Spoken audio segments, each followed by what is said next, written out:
भगवान का जो ज्ञान कराता है उसे नारद कहते हैं। जितने भी भक्तों को भगवान का प्रत्यक्ष दर्शन हुआ है नारद जी के द्वारा हुआ है। जहां तक कि हमने पहले दिन सुना था ना कि भक्ति महारानी को भी उनके पुत्रों को सुषुप्त अवस्था से जागृत किसने किया? नारद ने।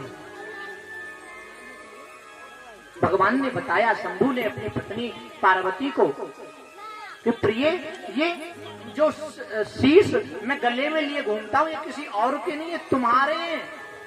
बोले मतलब? बोले हाँ तुम्हारे ही है। बोले इतने बार मर चुकी मैं? बोले हाँ। और तुम नहीं मरते महाराज? बोले ना। क्यों? बोले मैंने अमर कथा सुन रखी है, तो मुझे भी सुनाओ। तुम्हें तो हर बार कोशिश करता हूँ, अगस्त ऋषि के आश्रम में ले गया था, कहां सुनी तुमने? फिर मर गई, एक मुकुट और बन गया मेरा। तो महाराज मुझे सुनाओ। बिल्कुल चलो सुनो। केदारनाथ में गए एकांत में, भगवान ने कहा ये ऐसी कथा है कि हमारे और तुम्हारे मध्य में तीसरा कोई न होना चाहिए, ये बहुत विशेष कथा है, अमर करने वाली कथा है, इसको सुन लोगी मरोगी नहीं, फिर मृत्यु नहीं आएगी। महाराज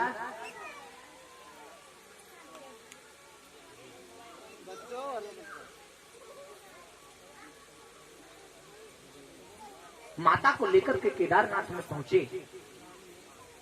कहा पार्वती जाओ देखो आसपास में कोई ऐसा जीव तो नहीं है जो इस कथा को सुन ले और अमर हो जाए। अमर नहीं कर सकते किसी को। गई, देखा एक विकलित अंडा, गला हुआ अंडा पड़ा हुआ है सुषुप्त अवस्था में। देखा कोई नहीं है महाराज, कोई नहीं है। तो ठीक है, कथा प्रारंभ हुई। भगवान कहने लगे, पार्वती सुनने लगी। भगवान ने कहा हुंकार भरते रहना। हाँ ठीक है महाराज। कर करके हुंकारे भर भर के कथा श्रवण करने लगी। पहला स्कंद सुना, दूसरा स्कंद सुना, 10वें स्कंद तक कथा सुनी।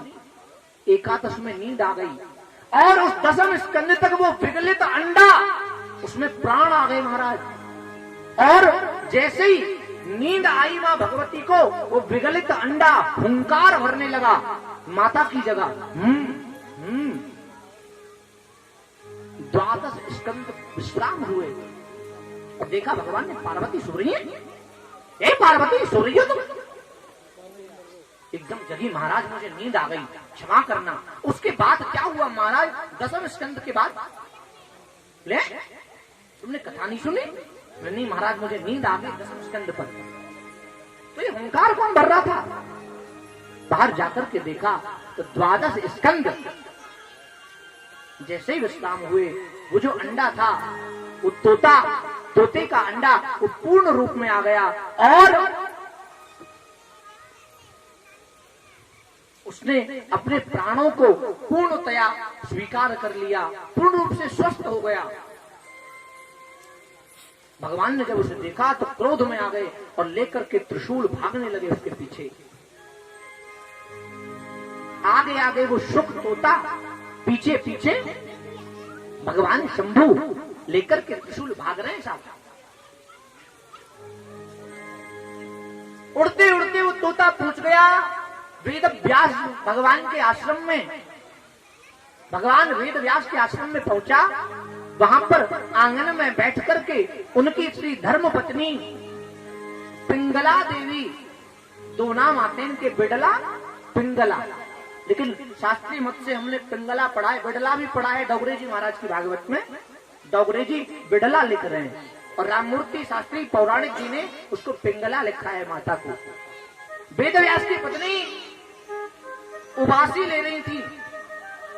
जैसे ही उबासी ली, वो सुख जो है उनके अंदर मुंह में घुस गया। महाराज शंकर क्रोध में बाहर, पीछे पीछे। वेद व्यास जी ने देखा भगवान शंकर त्रिशूल लिए। पूछा क्या हुआ महाराज? वृत्तांत सुनाया भगवान ने।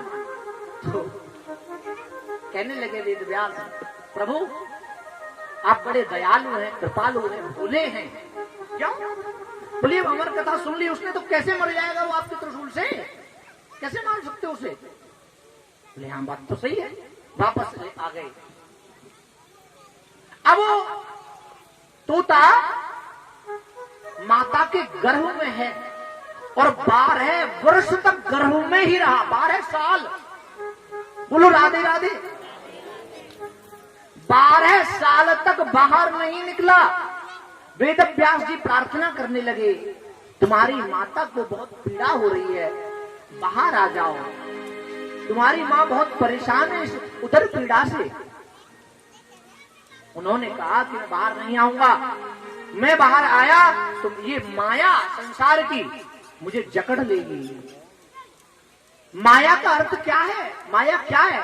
मां माने जो, या माने जो, मां माने नहीं। मां माने नहीं, या माने जो है ही नहीं, फिर भी हमें प्रतीत हो रही है, दिखाई दे रही है, उसे माया कहा गया है। मेरा ही तो माया है। सुखदेव जी कह रहे हैं, सुख भगवान कह रहे हैं अंदर गर्भ में कि जो है अगर मैं बाहर आया तो ये माया मुझे ग्रसित कर लेगी।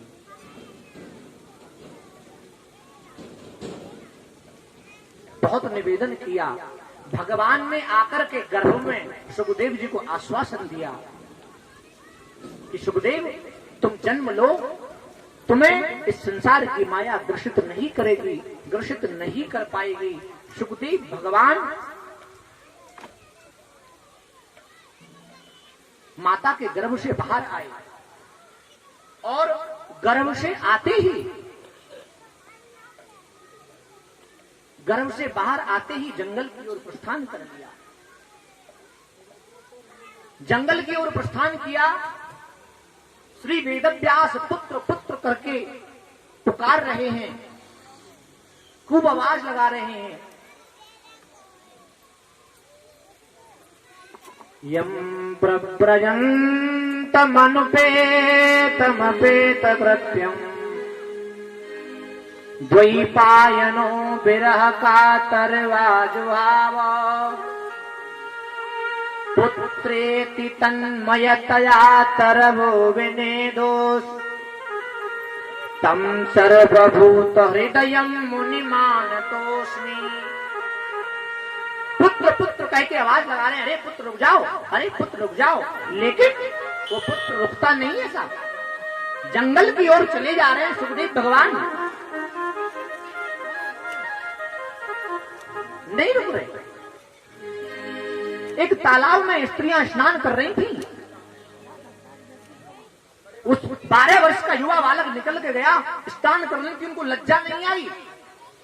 पीछे वेद व्यास जी आए तो वो छुपने लगी। व्यास जी ने पूछा, बेटा तुम तो मेरी पुत्री समान हो, मुझसे तुम्हें लज्जा आ रही है? और मेरा युवा जवान बालक गया, तुम्हें लज्जा नहीं आई? बोले नहीं, उससे लज्जा नहीं आई। क्यों? उससे क्यों नहीं आई? बोले स्त्री पुरुष भेद रहिता, उसे पता ही नहीं है स्त्री और पुरुष में क्या अंतर होता है, इसलिए उससे क्या लज्जा नहीं, और उसने तो महाराज देखा भी नहीं। व्यास जी वापस आ गए। सुखदेव ने कंदरा में जाकर के अपना आसन जमा दिया। आसन जमाया और भगवान के ध्यान में निमग्न हो गए। उधर वेद व्यास जी को नारद जी ने आकर के उपदेश किया कि भागवत ग्रंथ तुमने जो बनाया है इसको कौन प्रचार प्रसार करेगा इसका? तो क्या करो? बोले आपका पुत्र है सुखदेव, अपने शिष्यों को कुछ श्लोक सुना करके भेजो, उसको सुनाएंगे जाकर के, तो हो सकता है उसका जो विरक्तता है वो हो सकता है थोड़ी दूर हो जाए, वो चला आए। तो 2 श्लोक 2 शिष्यों को सिखाए। पहले श्लोक में भगवान की सुंदरता का वर्णन है कि भगवान कितने सुंदर हैं। बहुत अच्छा श्लोक एक शिष्य को सुनाया। बरहा पीडम नटवर बपू कर्णयो कर्णिकारं बिभ्रद्वासः कनक कपिशं वैजयन्तीं मालान् रन्ध्रान् वेणोरधर शुधया पूरयन् गोपवृन्दैः वृन्दारण्यं स्वपत रमणम् प्राविशद गीत कीर्ति। बहुत सुंदर वर्णन किया स्वरूप का।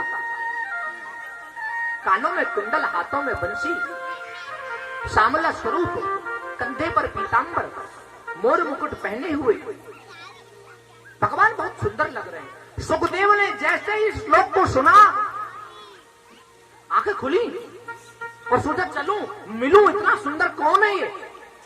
लेकिन सोचा जो इतना सुंदर है वो मुझसे क्यों मिलेगा, अगर उसके पास चाहूं तो मुझसे मिलेगा ही नहीं, इतना सुंदर है तो। फिर ध्यान में बैठ गए। दूसरे शिष्य ने श्लोक गुनगुनाया, भगवान के स्वभाव का वर्णन, पहले सुंदरता का अब स्वभाव का वर्णन किया है दूसरे श्लोक में। अहो बदीयं स्तनकालकूटम् जिघांसयापा यदप्याप्य साध्वी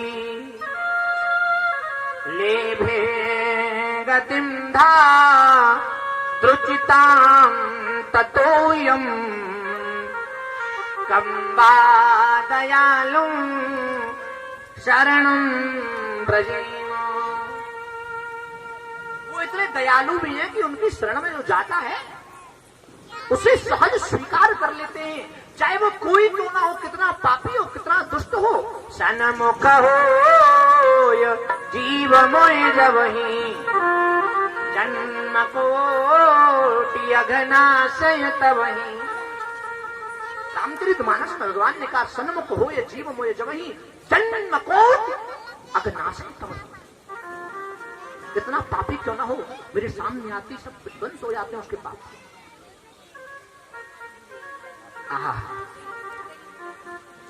सुखदेव का मन विचलित हो गया, उठ के बाहर आए, पूछा अरे और सुनाओ, और श्लोक सुनाओ। उन्होंने कहा हमें तो 2 ही आते हैं महाराज, हमारे गुरु जी को ऐसे 18,000 श्लोक आते हैं। अच्छा कौन है तुम्हारे गुरु? बोले आइए चलिए मिला देते। लेकर के गए श्री भगवान वेदव्यास के पास में। वेदव्यास के द्वारा भागवत का अध्ययन किया। आज परीक्षित को श्राप दिया है एक ऋषि बालक ने 7 दिन में मरने का। ये कौन सा वज्र है? वाक वज्र। जो ऋषि बालक ने परीक्षित पर छोड़ा है उसे कहते हैं वाक वज्र। वाक वज्र से जिस समय उत्तरा पर अश्वत्थामा ने अस्त्र छोड़ा तो भगवान अस्त्र से रक्षा करने के लिए आए। आक वाज वज्र से एक भक्त पर ऋषि पुत्र ने वाक वज्र छोड़ा है तो वाक वज्र से रक्षा करने के लिए भगवान सुखदेव पधार गए। और तत्रा भवद भगवान व्यासपुत्रः यदृच्छयागा मटमानो नवेक्ष अदृच्छलिंगो निजलावतुष्टो व्रतश्च बालैरवधूत वेशः।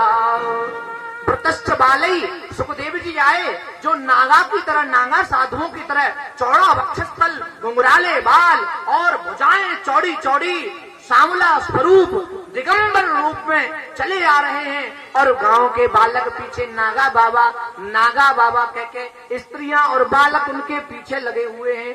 और जैसे ही परीक्षित की सभा में भगवान सुखदेव प्रवेश किए, ऐसे ही परीक्षित ने ही नहीं, वहां पर बैठे हुए ऋषि महात्माओं ने, जहां तक कि सुखदेव के दादा परदादा भी वहां पर बैठे हुए हैं, उन्होंने साष्टांग दंडवत प्रणाम सुखदेव भगवान को किया। जैसे ही सुखदेव भगवान को उन्होंने प्रणाम किया तो जो बालक नागा बाबा कह के पीछे पड़े हुए हैं वो सब डर गए, किसको तो राजा भी प्रणाम कर रहा है, ये कोई साधारण नागा बाबा नहीं है। परीक्षित ने भी और संतों को देख करके प्रणाम किया और भव्य स्वागत किया।